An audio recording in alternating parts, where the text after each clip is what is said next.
Welcome, welcome, dear souls, to the Renaissance Spirit. I am your humble host, Professor Reginald Ambrose Theloneus, Thistlewick III, at your service. Yes, I know what you're thinking. How did such a dashing fellow like me end up as a haunted bust? Well, allow me to tell you the tale, a cautionary one, I assure you. Once upon a time I was a man of letters, a professor of ancient history, obsessed with unlocking the mysteries of the past. My passion, or as some might call it, my downfall, was researching old, forgotten traditions. You see, I had quite the fascination with occult rituals, those whispered legends of ancient festivals like Feralia, Samhain. The more I uncovered, the more obsessed I became with the idea of crossing the veil between the living and the dead. I stumbled into a realm beyond imagination one fateful Halloween, where worlds collide and thin spots dwell. It's true what they say, curiosity can indeed get the best of you. And now, I am what you see before you, a talking bust, forever perched between realms, bound to tell tales and secrets from the other side. Today, I beckon you on a journey to explore a phenomenon older than the dust of my bones, the mystical, shiver-worthy night we call Halloween. It's not just costumes, candy, and spine-chilling tales. No! Halloween is far more. You see, this day is steeped in rituals and beliefs that cross centuries, marked by supernatural alignments and places where the veil is thin, a world woven with Samhain, Celtic tradition, Roman myth, and a stirring dose of mystery. But what exactly is a thin spot? And why do some places pulse with supernatural energy on Halloween? That is the question. Legend says these thin spots allow for the easy crossing of spirits, a ghostly portal, if you will. I once investigated one such spot on a research jaunt to Samhain's ancient lands, and what I found. Come closer, lean in, and I'll whisper the spine-tingling truth of these mysterious places, of Halloween's ancient roots, and the eerie alignments that connect us to times long gone. And if you're brave enough, follow along to learn why the dead roam on this hallowed night. But beware, knowing too much might leave you like me, cursed to remain forever between. So come along, my friend. Let's wander through thin spots, cosmic alignments, and rituals to fend off the restless dead. It's a story from the ages, and for the ages. Let's begin. Oh, do go on. As the wheel of the year turns, and the last of autumn's daylight fades, we reach Samhain, the origin of what we now call Halloween. Samhain, celebrated by the ancient Celts, was a time when life and death met as friends. For on this night, the veil between worlds grows thin. Oh yes, indeed. On Samhain, those who have passed can drift into our world, sharing secrets, warnings, and memories from the shadowed realms. Imagine loved ones long gone, neighbors of the past, and even spirits without earthly ties free to mingle under the cloak of night.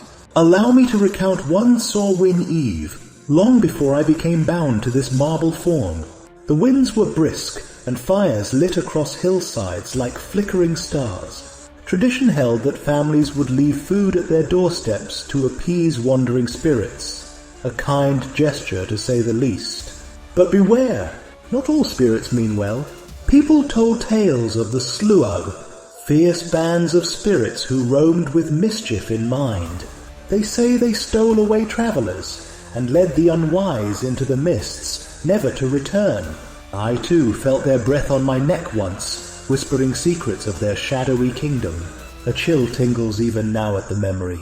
Would you venture so close to that which haunts? But it was a banshee whose wail I can recall best of all. The banshee, or bean cedar, meaning fairy woman in Irish, is a spectral figure in Irish folklore known for her haunting wail that is believed to foretell death. This wail, often described as an eerie, piercing keening, is said to be heard when someone is near the end of their life. The banshee traditionally appears as a woman dressed in white or grey, with long flowing hair, and can be seen combing it as she mourns.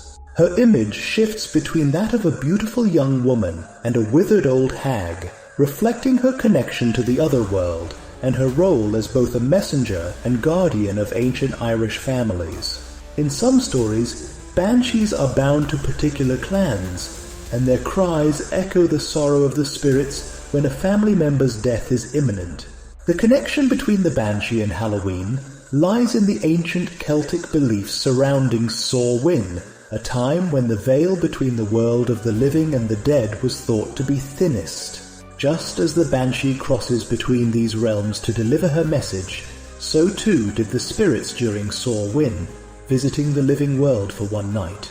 The banshee's role as a harbinger of death aligns with the themes of Halloween, a night when the living honor and sometimes fear the presence of spirits. Her mournful cry echoes the season's dark side, reminding people of their mortality and the supernatural forces believed to shape human fate.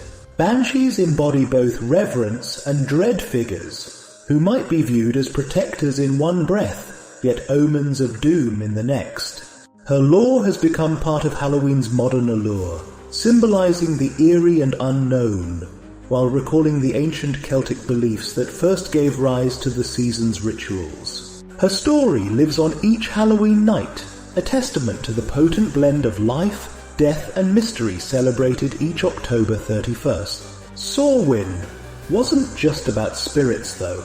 No, it was also a festival for the living, marking the final harvest. Families gathered, told stories and kept each other close. Bonfires blazed high, meant to cleanse and protect, while people wore costumes and masks, the origin of your modern Halloween costumes, hoping to deceive spirits with false faces. This balance, this precarious connection, where the dead and the living dance together, is what makes Halloween a thin spot like no other.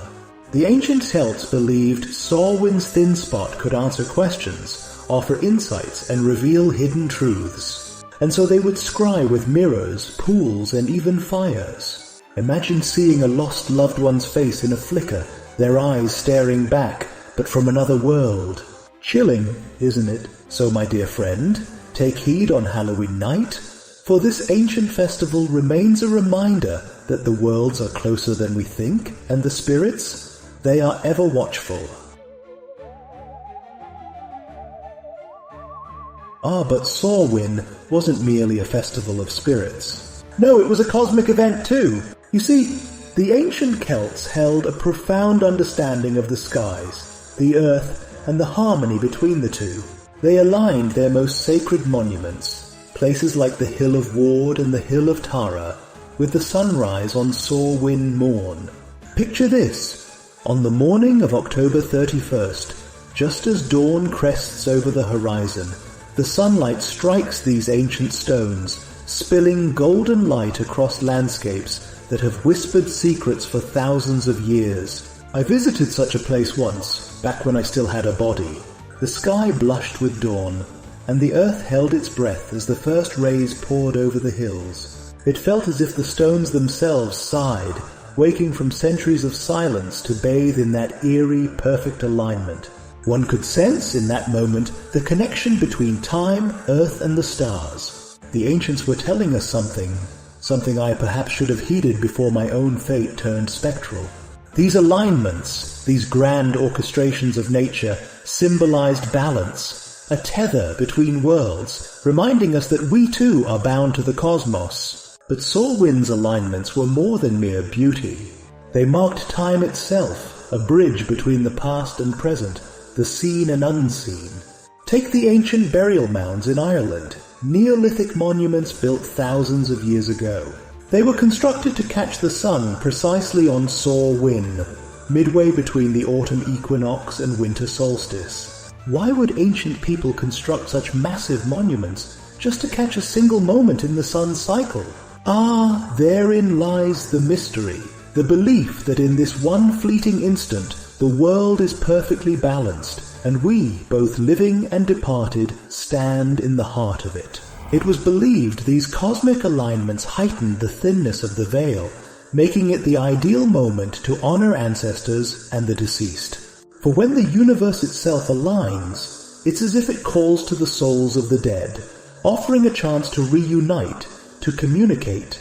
And so, on Samhain night, the ancient people would gather in reverence, respecting the alignment of sun, stone, and spirit. And you, my living friends, might do well to look to the heavens and remember that on Halloween you are walking through a piece of time aligned with the cosmos, where the past lingers and connects us in the present.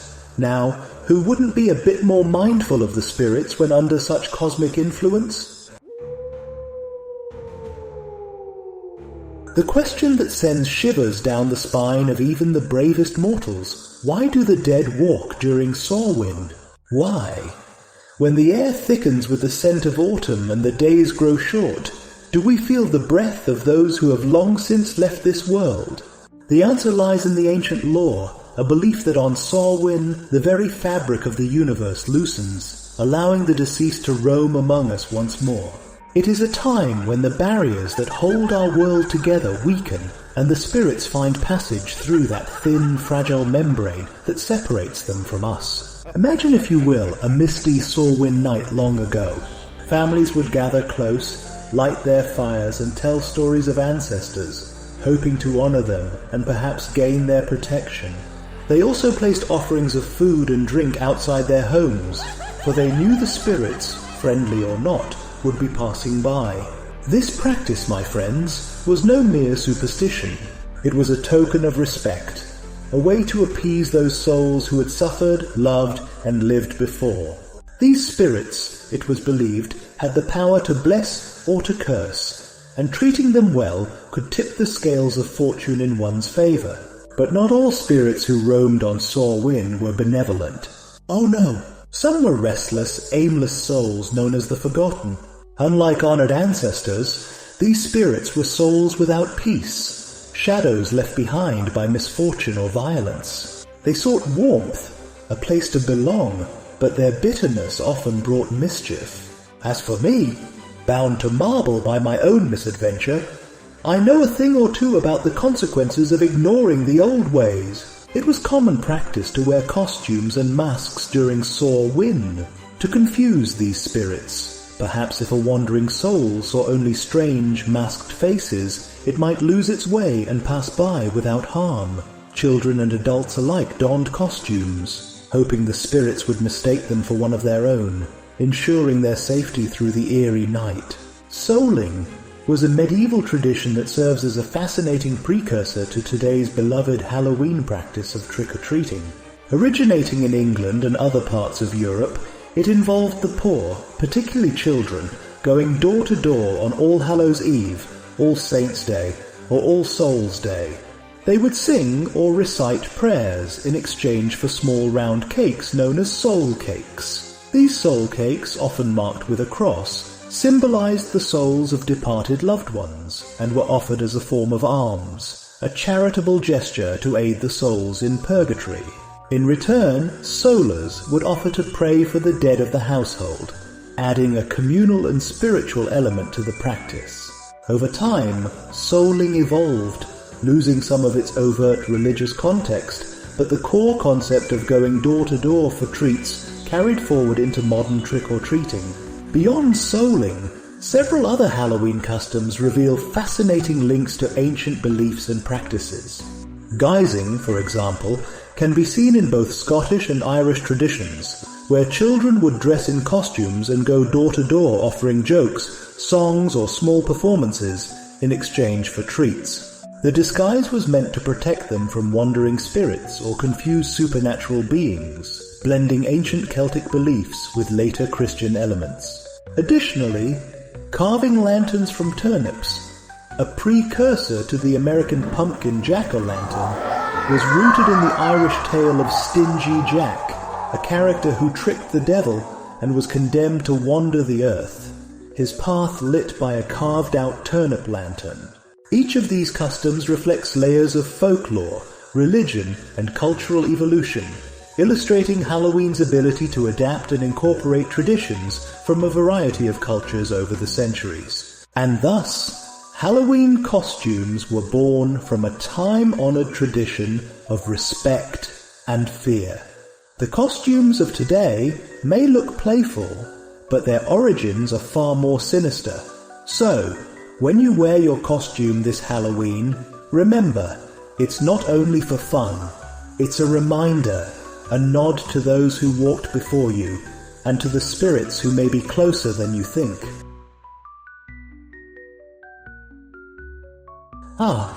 Now we come to a delightful twist in our spectral tale, the curious influence of thin spots, the veil, and soar wind on modern pop culture.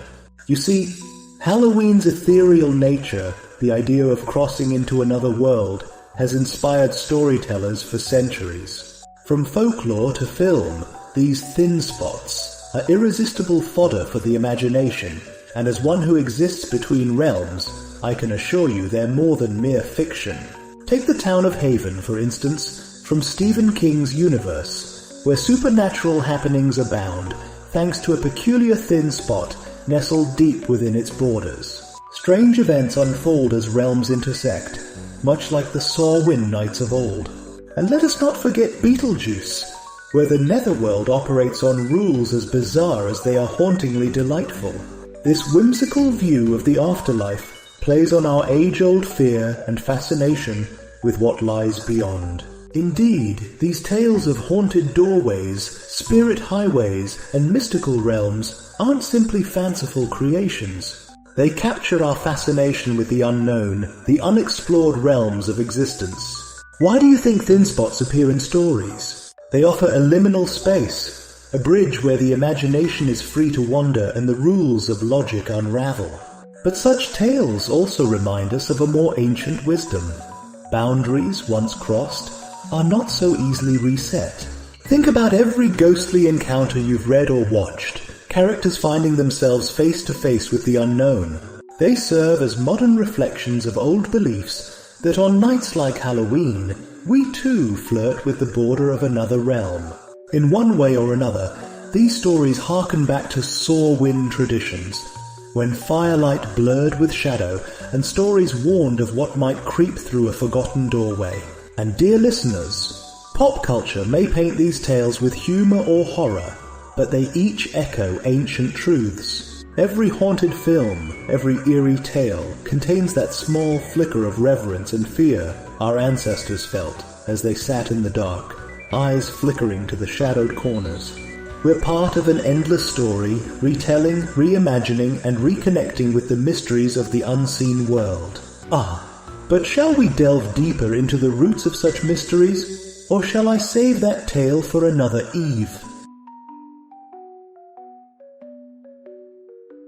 As we draw close to the final chapter of our spectral journey, consider how these ancient tales and practices might reveal not only mysteries, but also insights into how our ancestors saw the world.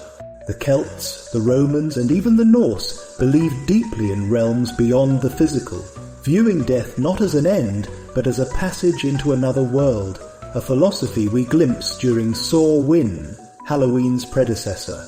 This reverence for the unseen, this respect for the unknown, it's a reminder that we too are part of an ancient legacy. Samhain was not merely a festival of fear, but one of belonging and connection, of understanding the cycle of life and death as a continuum rather than a finality.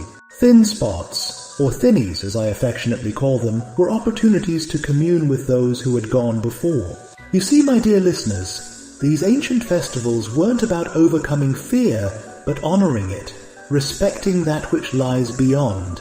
For the Celts, Samhain marked the beginning of winter, the season of darkness and rest, during which the spirits of the departed were honoured and consulted for guidance and protection through the harsh months. In today's world, we often shy away from darkness, from mystery, yet our ancestors' stories invite us to reconsider. They challenge us to view the unseen, not with fear, but with curiosity and humility. When you next carve a pumpkin or light a candle this Halloween, think of it as more than just tradition. Think of it as a bridge, a reminder that we're part of a story much older than ourselves. Perhaps it's not so foolish to believe that something lingers in the air on Halloween night, something from a world our ancestors knew well. And as you listen to these tales, I encourage you to embrace them not as relics of a superstitious past, but as wisdom from those who lived closely with the land, the seasons, and the mysteries they held. Embracing their view, if only for a moment, connects us to a way of life where the seen and unseen existed in harmony, where human beings walked with their ancestors in both memory and spirit. Thank you, dear travelers, for joining me on this journey through time and tales. Here, at the Renaissance Spirit, we believe history is not merely a dusty relic, but a living dialogue, rich with the stories, wisdom, and beliefs of those who walked before us. And as we explore these realms together, let us remember that understanding history opens doors to compassion, curiosity, and knowledge. I encourage you to peruse the other videos on our channel to see what the Renaissance Spirit might unlock in you, including our library of Halloween videos. If you're drawn to these timeless mysteries, perhaps you're a Renaissance Spirit yourself. Take the quiz, join our community, and let's together uncover the wisdom and wonder of the past to forge a brighter, more compassionate future. Vive Renaissance Spiritus, for in the end, dear friends, history has not died, only our understanding of it.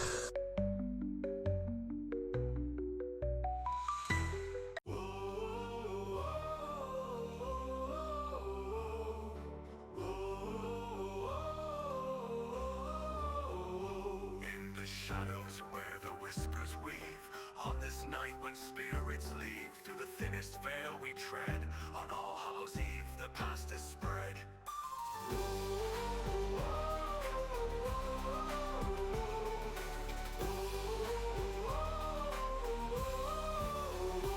Hear her wailing through the night, a ghostly song of sorrow's plight, with flowing hair and eyes that gleam. The banshee weeps, she haunts your dreams. Ghostly forms in moonlit grace, a spectral dance in a timeless space.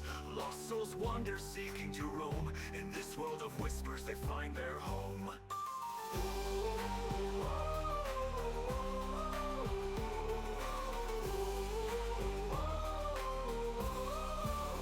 Step through the thin spots, hear the call, dancing with shadows we summon them all.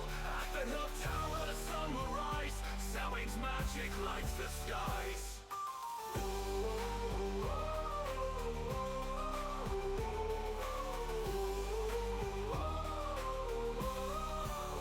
Echoes of laughter, a haunting tune, as the stars awaken beneath the moon. The ancient alignments, they guide our way, through the veil the night becomes day. Stingy Jack roams with his lantern bright, a trickster lost on this haunted night. With a carved eternity plays his game, cursed to wander forever the same. In the silence secrets weave, for the living and dead this night we grieve. With every whisper the past entwines, in the thin spots eternity shines.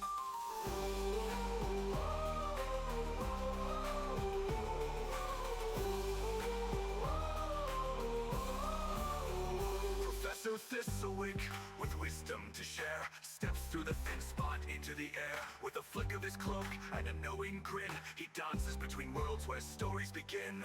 Step through the thin spots, hear the call, dancing with shadows we summon them all. At the hill tower the sun will rise, Samhain's magic lights the skies. The haunting begins this All Hallows Eve, and the souls of the departed descend and begin their reprieve.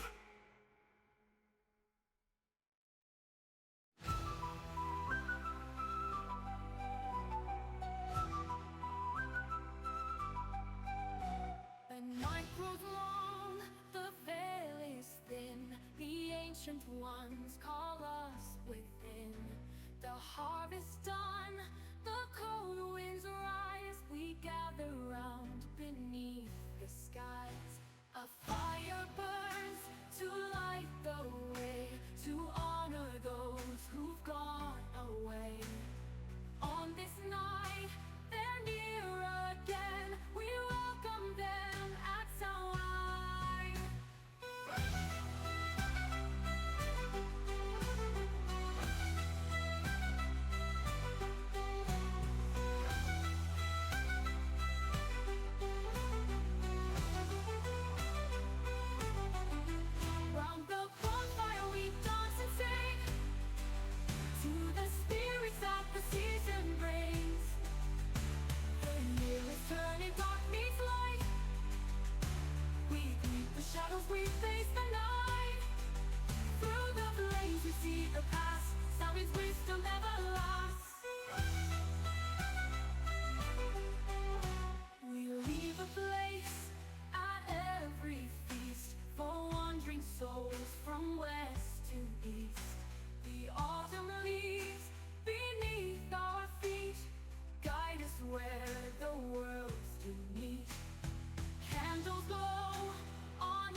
That means wisdom ever lasts. We leave the place at every feast for wandering souls from west to east.